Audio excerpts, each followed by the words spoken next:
second day of making the NIETOS coat. So today I'm planning to add the padding to the coat fabric pieces that I cut the first day. So that's the first thing that I will do, is kind of preparing the pieces. And my plan is then to also assemble the main fabric pieces together when they have the padding on. This means that I will also attach the zipper and the placket, but let's see how far I get. What I wanted to somehow share with you still was the kind of reflections from the first day. So I've made this jacket maybe, I don't know, quite many times already. It's my design and I know the pattern quite well. But what I find interesting is that every time you do it, you somehow develop it, you hack it. And I'm quite sure that anyone who makes it makes their own version of it. And what is very nice with the cutting, for example, like cutting the main fabric takes forever, it feels like it. And when you get to the padding and to the lining pieces, it goes quite fast because you don't have as many pieces. But during that time you have kind of time to reflect and think what you're actually doing. So what I figured is, like, first and foremost, the fabric that I'm using is quite sturdy. So I decided I don't want to add an interfacing. So don't get confused if you're following up the instructions, the written instructions, and you don't see the few interfacing fabric on my pieces, because I decided that I don't really need it. I think I also, because of the wadding and everything, it's gonna be quite thick and quite sturdy. So for me and for the fabrics that I'm using, I'm not adding that. So that's one thing that I somehow thought when making it. And when cutting, going through the cutting of the fabric. The second thing that I realized was that this is the placket piece from the main fabric, and what I did was that I cut only like half width from the wadding. So this means that I will have it only on, like, because the placket will be folded in half, so I would have it only on half and not a double one, because I think the double is maybe too much again from if I think about the fabrics that I'm using. So the first thing before I now start adding the padding to the main fabric is that I'm gonna fold and press with an iron the placket piece to create a crease here, so that I know that I will just add the padding to one side of the fabric, so that when it folds, it's only on one side. So that was one revelation that I got. And one thing also that I thought that I'm somehow very afraid of the Finnish winter. So I decided that, okay, I want to have some extra support. So I had this like thinner padding in my stash. So I wanted to use this as a second layer for the front and back, for the upper part of the body, because especially on the back you easily get cold. So I have these extra pieces that are coming along that I thought of adding. So these are my hacks for now.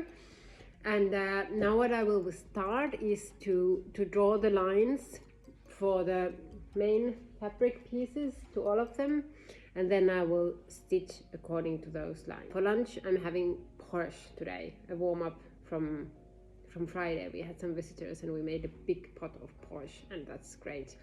Also seasonal autumn food.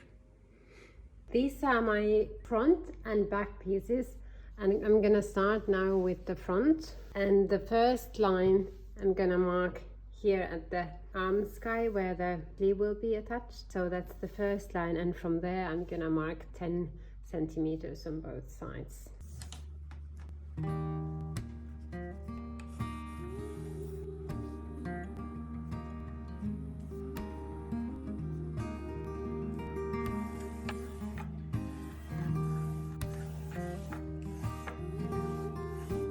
For my pocket pieces, I'm thinking of making a little bit denser stitch lines, so there's less space in between. I'm thinking, like, if I have 10 centimeters on the other pieces, maybe I'll make something like 7, and that's also nice. Then I don't have to think about aligning the stitch lines with the pockets and with the front piece.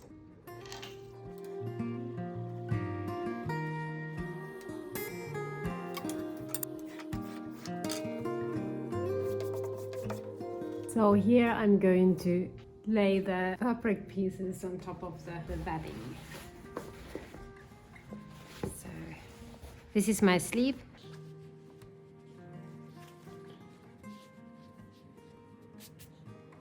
Adding a few pins, and then I'm gonna stitch following the lines that I've drawn.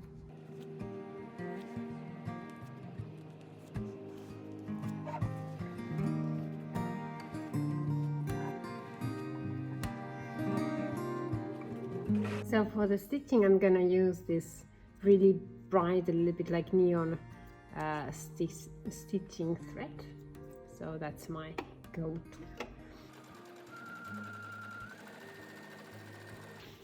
So after I did the stitching, especially with the big pieces, with the front, back and sleeve pieces, I'm gonna stay stitch around the pieces to attach the padding still to the sides. So I'm gonna do it as a pressure foot away so that the stitch won't show, but that's what I'm gonna do after stitching each piece still, so that then I have it secured. It will ease my life a little bit later on.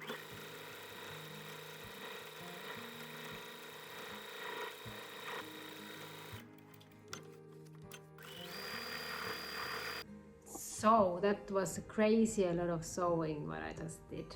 I used 2 of these spools, 100 meters each, so be prepared to have enough. And what I'm gonna do now is I'm gonna cut all these extra padding that is coming out a little bit to reduce the bulk in the seam allowances. So that's my next thing. I'm warming up the soup there, so I will have a borsch after I'm finishing this one.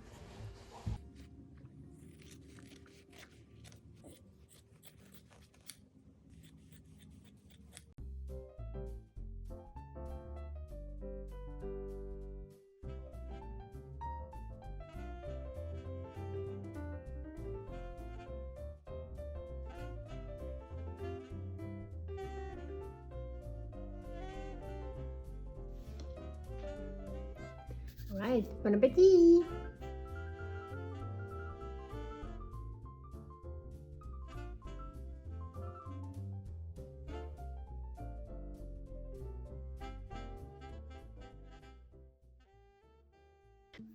So now is the time to attach the waist funnel. And then I place the funnel on the waistline on the back piece.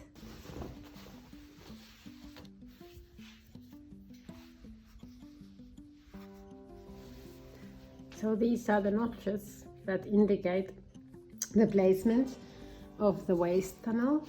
My stitching line is there, so what I'm gonna do is, this is like 1/2 centimeter, so I'm gonna just use this stitching line for the upper part of the waist funnel. So I'm gonna place it right there.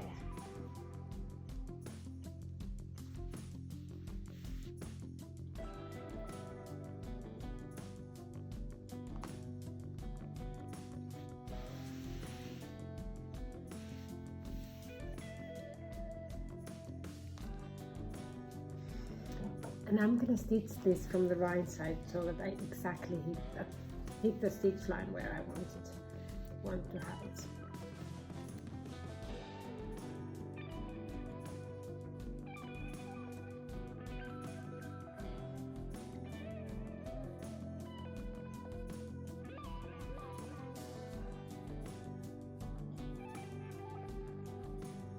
So here, after I attach the waist tunnel, we move to doing the front pockets.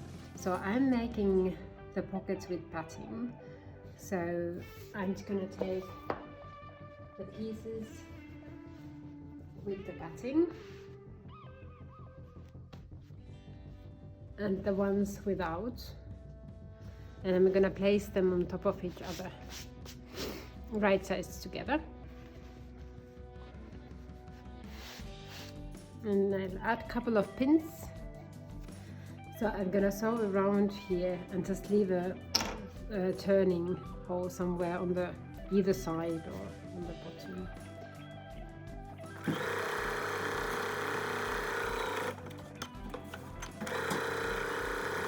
So after the pockets, actually what I'm gonna do, like according to the instructions, I would attach them following the markings on the pattern. So I want to still check the position of the pocket. I will skip the step 15, and now I'm looking at the step 16, which is talking about the placket.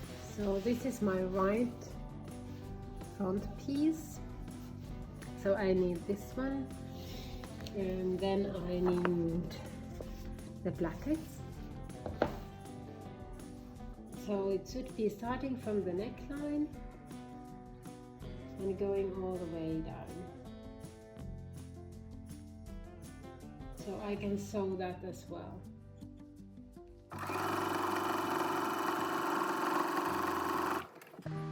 What I did now is that I attached the placket to the right front piece, and I sew the pockets, and what I'm gonna now do is I'm gonna clip the corners and turn the pocket right way around.